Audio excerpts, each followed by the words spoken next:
we are going to look at the proposed solution of a hopeful Texas Congresswoman, Valentina Gomez. Muslims have raped over 1 million girls in the UK and have cut off the heads of innocent Christians in Syria because they refuse to bow down to their stupid rock. And the very same fate awaits your sons and daughters unless you send me to Congress, because I'm the only one who's not afraid of them. I'm going to be very honest with you.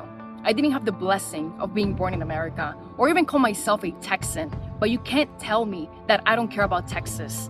The clowns in the Texas House allowed for a bunch of radical Muslims to take over entire cities. Now, they're trying to turn Texas from a Christian state into the Muslim capital of America. So let me be very clear. America is a Christian nation. So these Muslims can to any of the 57 Muslim nations. Islam has no place here. Brother, The caption is, I will end Islam in Texas once and for all. Yes. Tell me how you really feel. Don't hold back. That's a brother. Moment, kind of like, gosh. What was your last name again? Valentina Gomez. Yeah, she's Cocaine Valentina. She has an accent like me, which she's Colombian. Which just again, not to paint all Colombians with this brush, but oh my word, she seems like a Narcos character. Didn't she lose her? No, she was higher on drugs these days or something. But that's the fun part, I guess. This is just belligerent.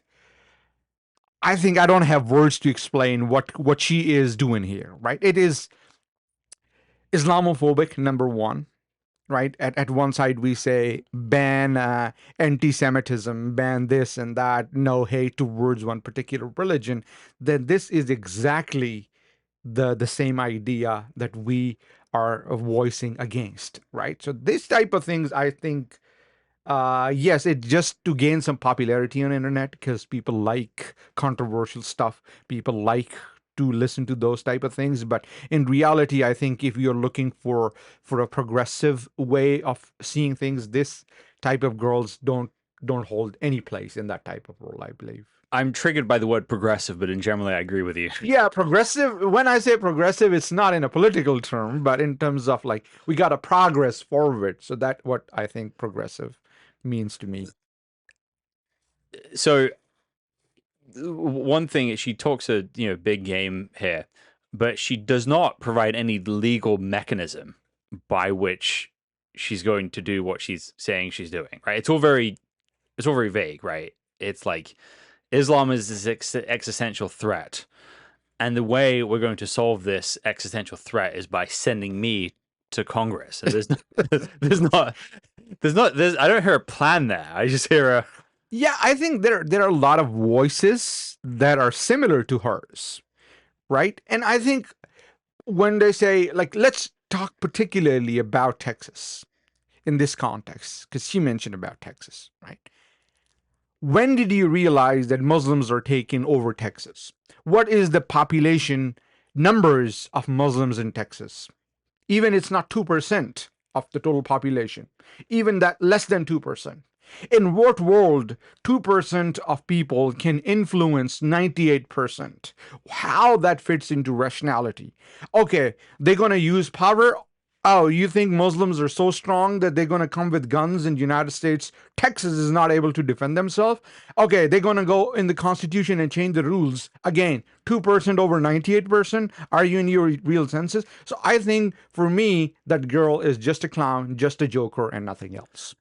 So I think probably a large part of what's triggered this is the whole Epic City thing. You remember we did a podcast, yes, right? Yes, Epic City. But even what she's saying there, the Texas government kind of did shut that down. It's still in process, but the Texas government is using basically kind of all legal means to try and push back on the project and stop it from happening. Now, anything more than that is going to be illegal. Mm-hmm. It's like you can't if you start saying, okay, well, this sort of Muslim project in Texas is such a threat to our way of life that we need to, like, basically use some extrajudicial force of some kind in order to stop it, then you're kind of basically going into the ends justify the means territory, and that's super super dangerous, and that's exceeding the mandate of what the government should be able to do. Um, if Muslims are gaining influence in America in ways that makes people uncomfortable, then we shouldn't really be looking at Muslims as a problem. We should actually be looking internally at our own failure to organize and put out a cohesive vision that is appealing to people, that is actually interacting with people properly, and not sort of scapegoating foreigners and people from a different worldview for that. I mean, I'm kind of looking at. I was just looking at some of her other social media posts, and it, I'm trying to be like respectful here, right? Because I think she's earnest and she probably believes that stuff, you know. And I've talked to people um, who like are let's just say jihad friendly over the past like couple of years. But they're earnest, right? They are like, well, Taliban are not bad. They made Afghanistan so safe now, right? So, but they believe it. So I'm trying to be respectful here. You remember that guy we met in Florida, and he was like pro Taliban. Oh, they made it more peaceful now, and Caesar's like, yeah, but they killed my uncle. It's like, oh yeah, what did you do to deserve it, right? Right. You know what I mean? So I guess my point is with her, it's kind of like I'm coining a term here, like telenovela, American telenovela politics, right? Like I just watched a video of her like rushing into a Beto O'Rourke. Beto O'Rourke is like a Texas political figure. He's run for office a couple times and lost every time, right? So I guess he's running now, and she might be running against him in some race in Texas. So she walks into his speech with his thing and is like, "You have blood on your hands," and just like tearing up his campaign sign, and like making all kinds of like, and it just seems like it's right out of a telenovela, like very dramatic and everything. Listen, she ran for Secretary of State in Missouri in a primary on the Republican side and got 7.5% of the vote. That's not insignificant. She lost, and there was a big field, right? But like the winner only got 34. So, first of all, what does that tell you about how people are responding to the fear of like creeping Sharia or creeping Islam or something like that? And the other point is that, listen, she's either super devoted to this cause or she's super ambitious, right? And maybe those two things are aligning. And because how do you run for Secretary of State in Missouri in 2024 and then run for something else in Texas in 2025, right? So to me, it kind of comes off as like kind of like, dude, just go to Alabama. They'll totally back you. Right? Like if you've ever watched a video of the governor of Alabama, like talking about how she fulfilled her campaign promises, like, they wanted CRT in our schools. I banned it. They wanted to take away concealed carry. I made constitutional carry legal. Like she just, this old lady doesn't care, just shouts it out. There's similarities to what this this woman is doing, like what she's doing and how dramatic the whole thing is. So I think it's very progressive that America's most xenophobic statements coming from foreigners. That's progress. Oh my gosh. I would say one more thing. In the midst of the fun and jokes around, I said one thing. You mentioned the two sides. I mentioned the third side is to gain popularity very, very fast. That's one way. I think when you are negatively portraying or when you're using these type of tools, it is very, very common that you rise up the ranks very fast. So I think that's what she's doing there. I mean, she's like a cross between the telenovela and a flash mob, and like an Instagram live post, So, right? Like, how can I fit all of these things into a minute and a half, right? so my prediction here is that on the internet, these kind of things gain you popularity. I actually think when it comes to the voting booth, people are gonna be like, fine. Yes.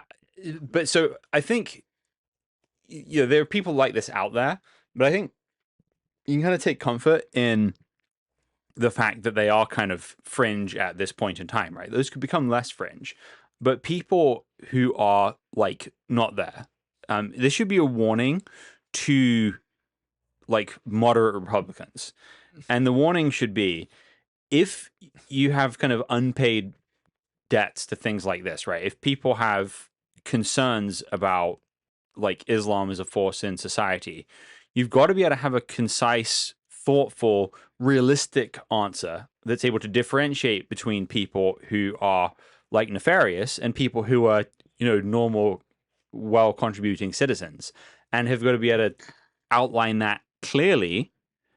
It's the same thing with the Muslim Brotherhood. This has to be surgical, it has to be thoughtful, and it has to be addressed in this kind of way. And I don't think in America right now we're in any real danger from Islam as a political force. But I would say one thing here, and what she mentioned, and that's very important for us to understand. The problem in the Muslim world is union of state and religion. The way America progressed, I think one of the aspects, not everything, was the separation of state versus religion.